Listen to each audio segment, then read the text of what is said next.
My name's Adam Chapman. I'm the head distiller here at Carvo Distilling, in charge of making all the rum for Nil Desperandum, the brand that will be coming out in 2022. Well, I've obviously been involved in distilling, but going right back, it's been 33 years in winemaking. And I was, obviously enjoying the winemaking. I've been working overseas for numerous times, working in the Brossa and in France with the English wine company as well, and enjoying life pretty much. And then I got a bit of a shake-up when my wife ended up getting tonsil cancer, and that was sort of like a flash before me.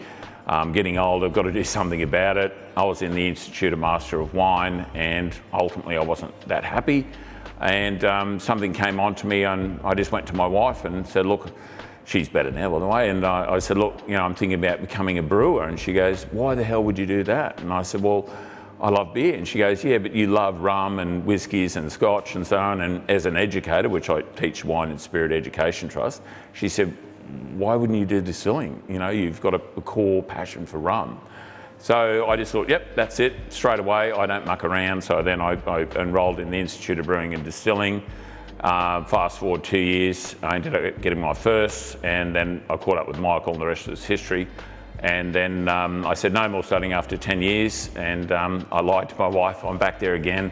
I've got the bug, and I just feel that I can really, before I retire, ultimately I can give a lot back to the craft distilling, and I want to do that with good education and qualifications. So yeah, that's the reason, and hope to do it all here and shake it all up. So yeah.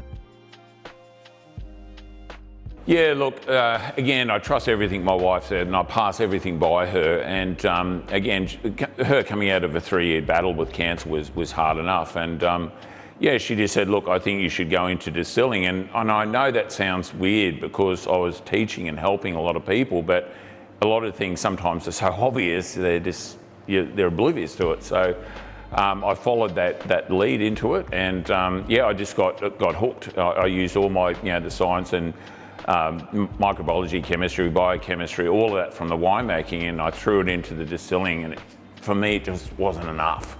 I needed to know more, and I was dealing with a dangerous product, and I like to be safe and clean, and so I just had to go back and do more. And yeah, and I'm now in year 2 of year 3 and still loving it, and I think that's the big thing. I leave here, I'm hot and sweaty and worked all day, go home, 6 till say 8 with my wife and kids, and then 8 till 10 to study Monday to Friday. And yeah, I just wanted, it's still on trajectory, and I love it, so I just think, well, why not do it? Anything's get the best out of it and ultimately help some others. So yeah.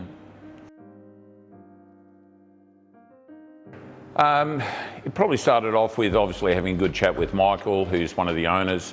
We're both very passionate about rum. I'm very passionate about Jamaican rum.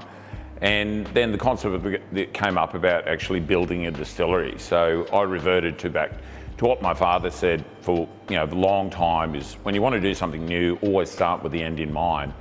So I thought, well, that's, Jamaican style rums, how can we do that? What do we need to do? And we just plotted it back, not to make Jamaican rum here in Australia, we can't do that, but to make that style that doesn't exist here currently in Australia.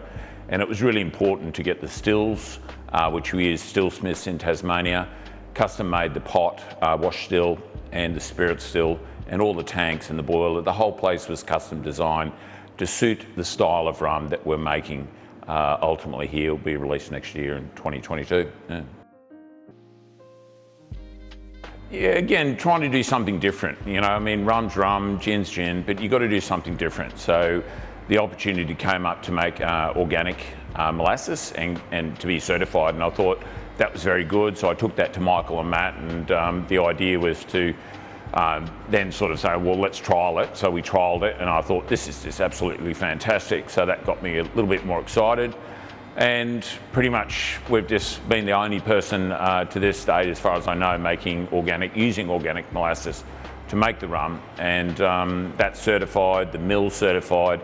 Took me about 15 months for us to get certified for the rum, but I think it's all worth it to have that with the Australian Certification Organisation, and 3 different numbers to authenticate the rum when it's launched. So yeah.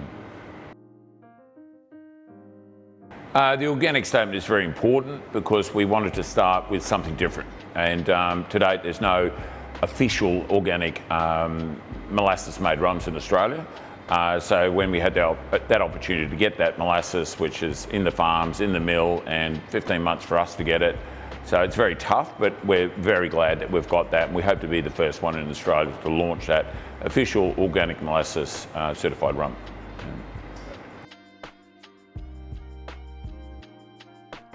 Yeah, look, the style at this stage, again, we're starting with the stills. We're going to look at a white rum at some stage, botanical rum, and majority of the rum is in dark.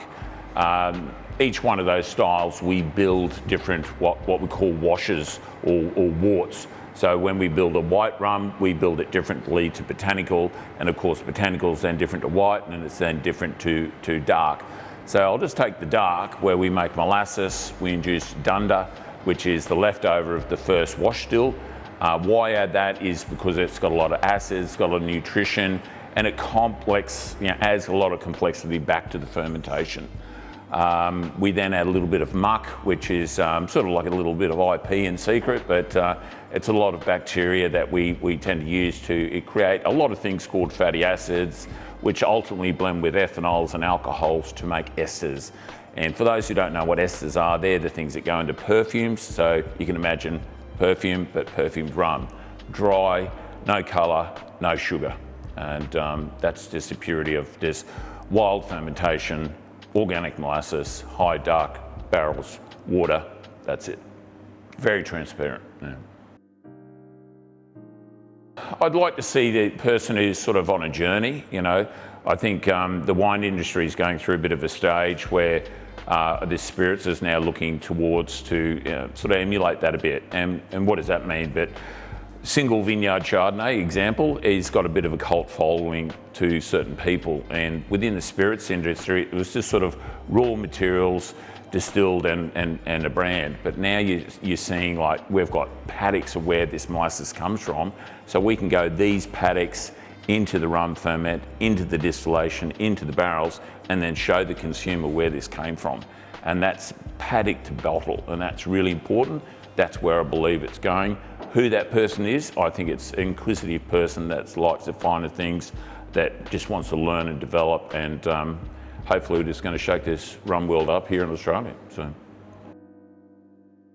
I think it's coming probably from the education that I teach myself, and I find that I can actually help people understand a little bit more of science without the feeling inept, and that's what I've sort of learnt to do in a way that I can teach you about, like the esters example. It's just, that's perfume. I know what perfume is.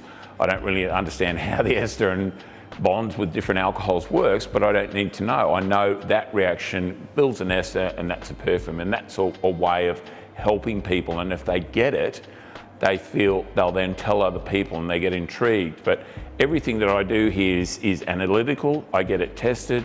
I try stuff, I test, I go back, I use my knowledge, go back, and so on. And that's how I develop it. And I think it's the only way, and I strongly believe in transparency, and that's where ultimately I think this brand's going to go, because people are going to see we're so transparent, and people love that. That's what they love. There's no I don't know, hidden curtains or what do they mean? We're just molasses, water, wild yeast, barrels, water, Nil Desperandum, and that's it. Yeah.